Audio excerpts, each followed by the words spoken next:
Saya sedikit pesimis sekolah yang tidak ada guru penggeraknya. Betul ya. Jadi dia bingung. Bagaimana dia melaksanakan? Saya tidak masalah karena ada berada di kota dekat dengan guru penggerak di sekolah saya ada. Ya. Nah, bagaimana dengan yang tidak ada ya Mas ya? Iya. Dia pasti bingung. Pasti ya mempunyai kendala yang banyak lah. Iya. Saya berharap pihak dinas mempunyai tim mungkin dari bapak pengawas bersama guru penggerak. Kenapa harus ada guru penggerak? Dia yang tahu betul dari awal tentang kurikulum merdeka. Kurikulum merdeka ini.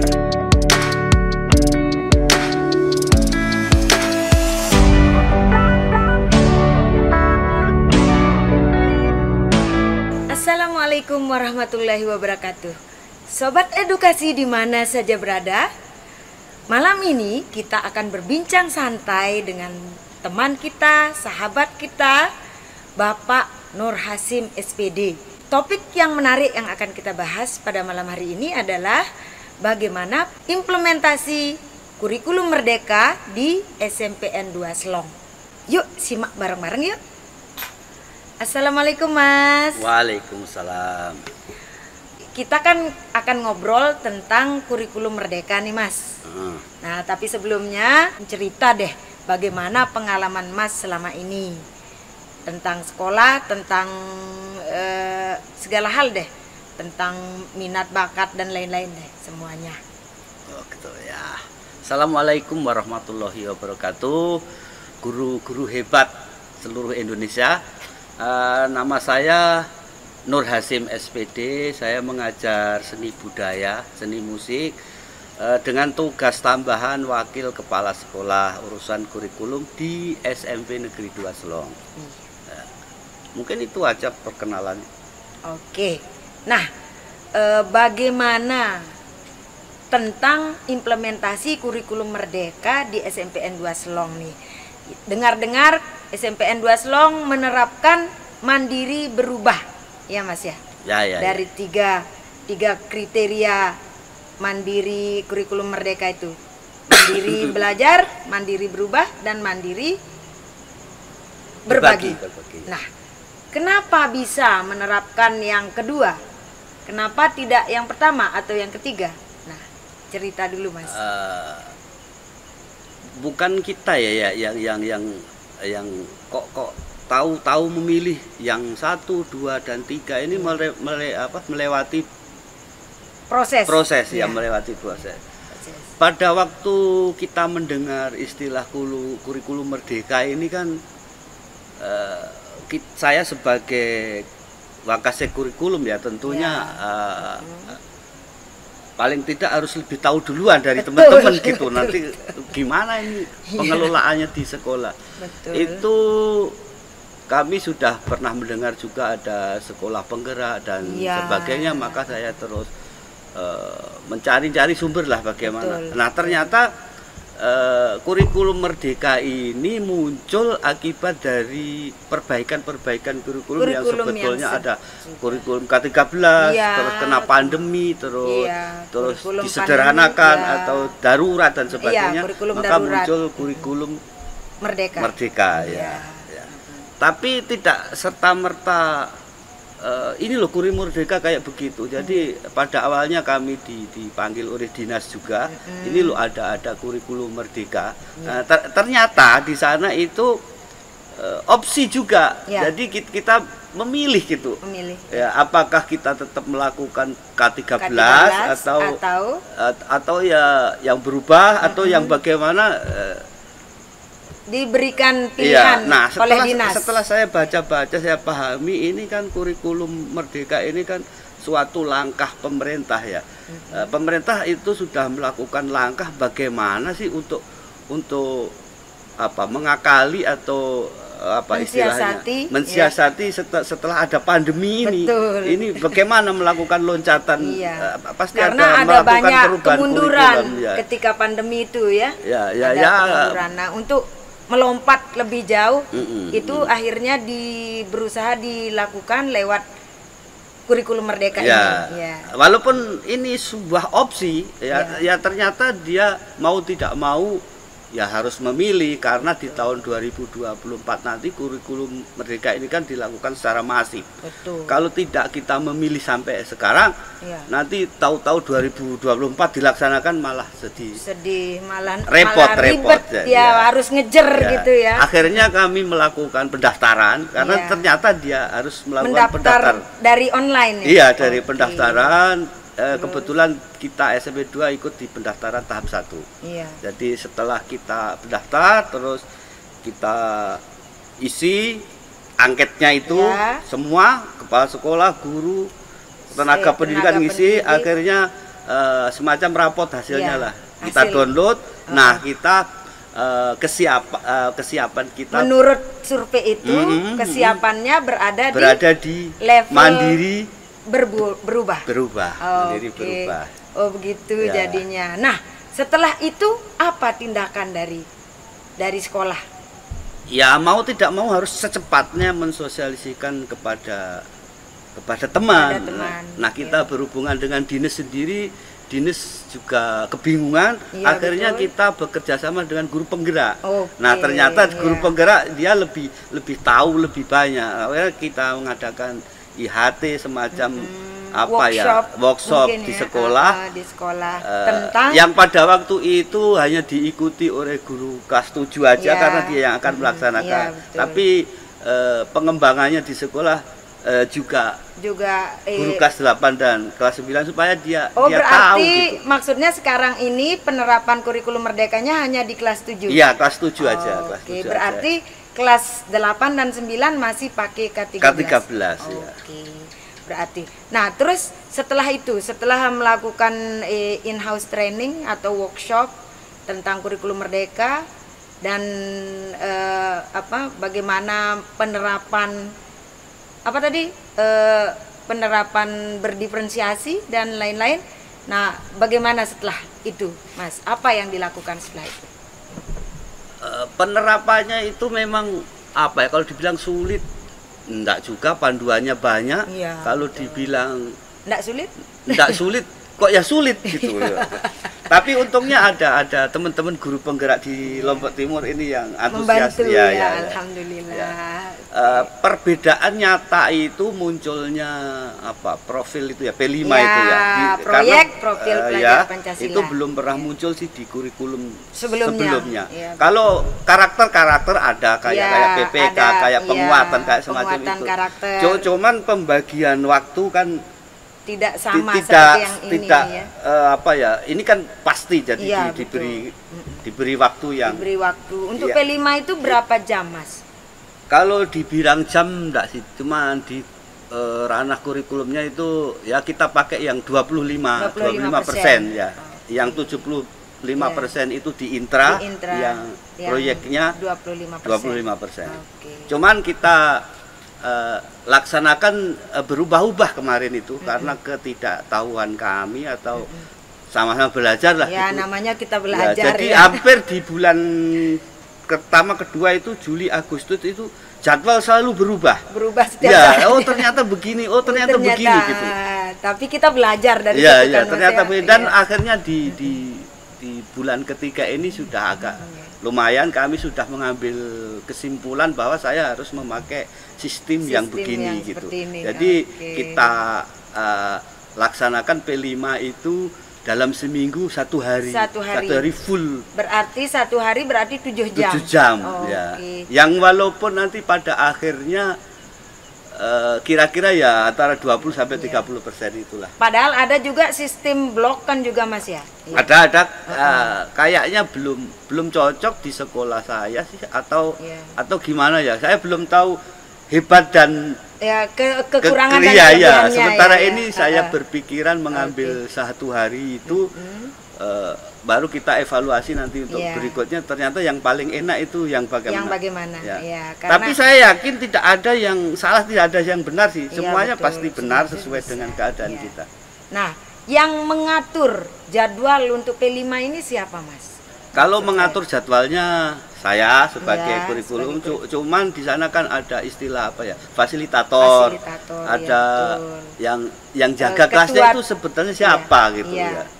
Karena saya kumpulkan di dalam satu hari, Ya. berarti kan ada 4 kelas tuh di Betul. sana.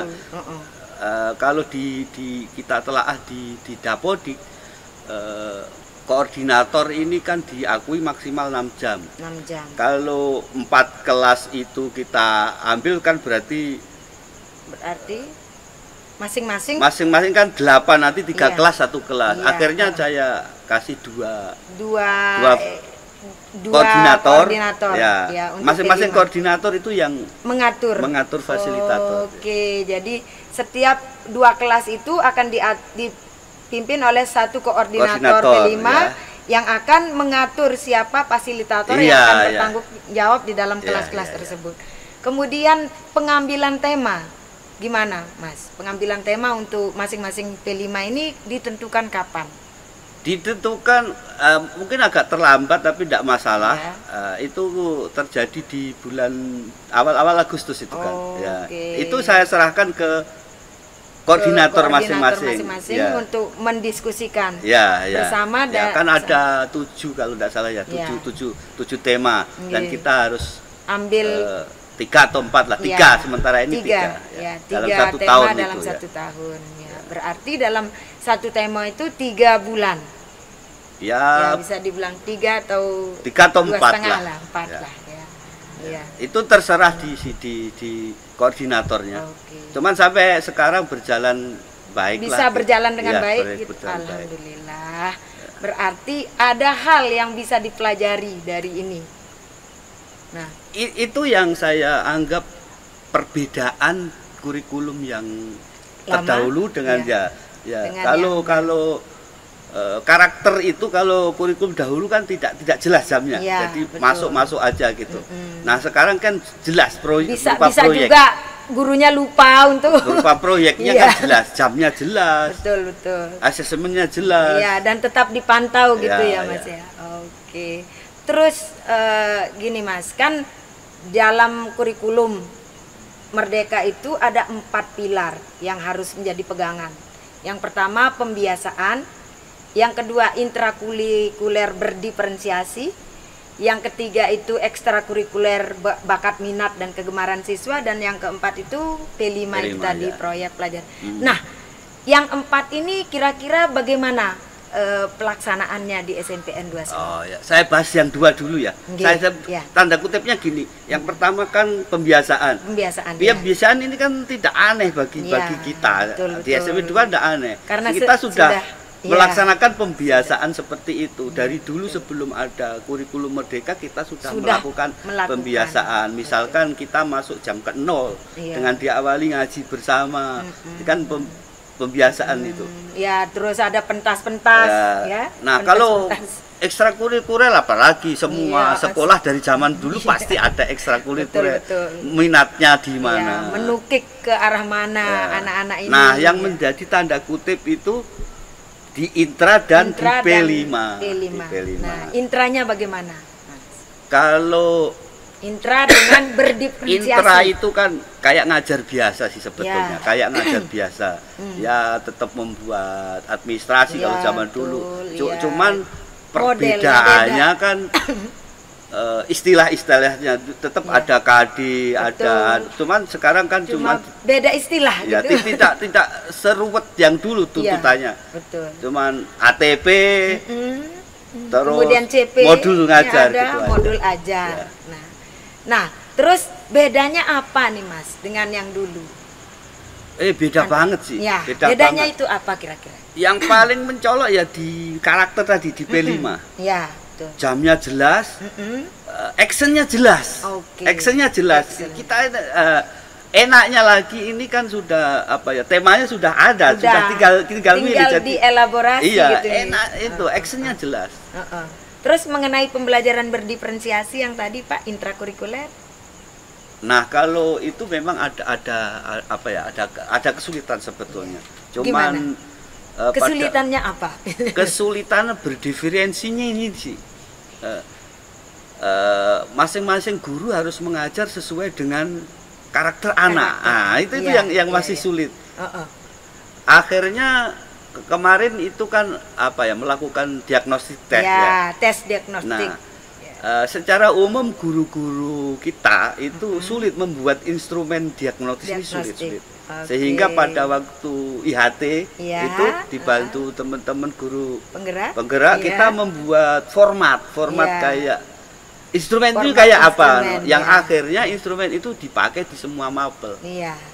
Jadi itu untuk tes awalnya gitu untuk mengetahui keadaan siswa untuk awal. Nah, setelah itu kelemahannya kita mengambil yang simple-simple pada waktu itu karena nanti mungkin di tahun berikutnya lebih complicated lagi. Paling hanya latar belakang orang tua, terus keadaan fisik anak, apakah dia harus duduk di depan atau di belakang, mungkin dengan mata dan sebagainya. Kalau pemeriksaan, kalau diagnosis tentang IQ-nya atau mungkin itu cuman tercover bakat minat sama kondisi fisik dan latar belakang. Kalau IQ-nya belum.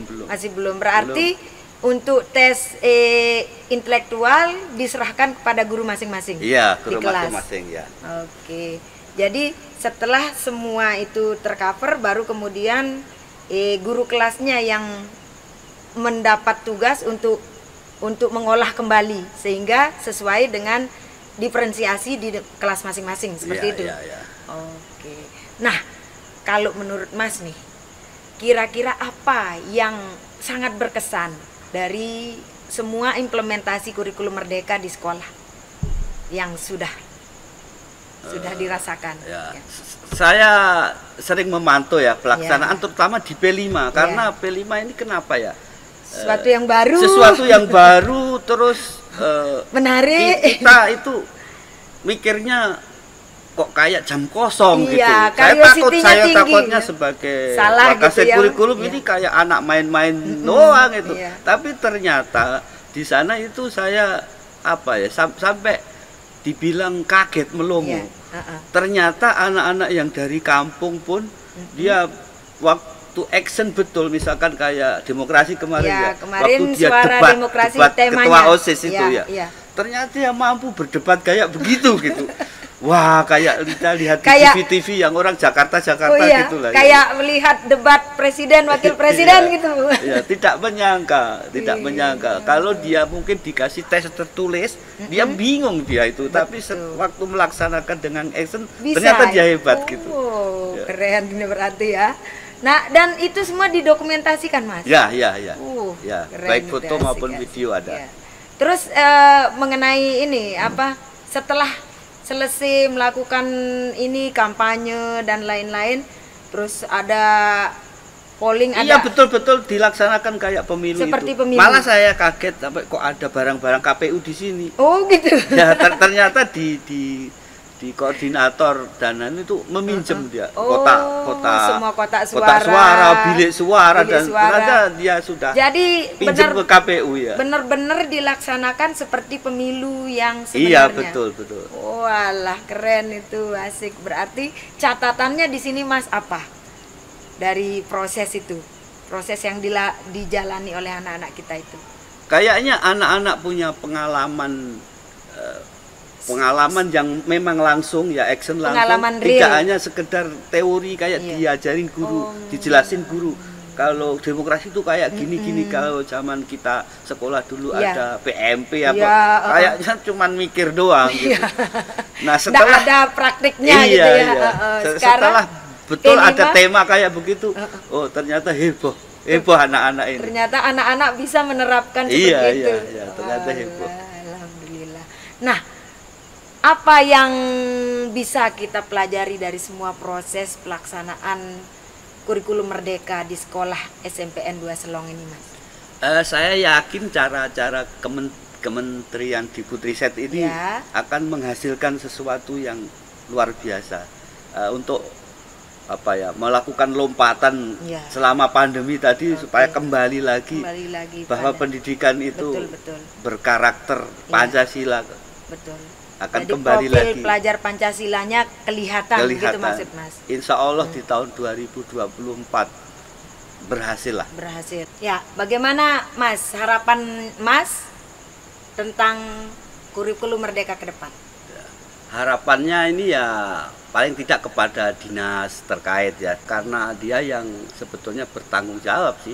Sebetulnya. Betul. Jadi kalau kita melaksanakan atau tidak itu sebetulnya enggak apa-apa juga, cuman untuk menyambut pelaksanaan kurikulum secara masif di tahun 2024 ini, kita mengharapkan ada evaluator atau pembinaan dari dinas. Paling tidak dinas membuat tim yang mengawal ke sekolah ke sekolah. Mengawal. Kan ada guru penggerak ini. Betul. Ya, jangan betul, kita apa ya?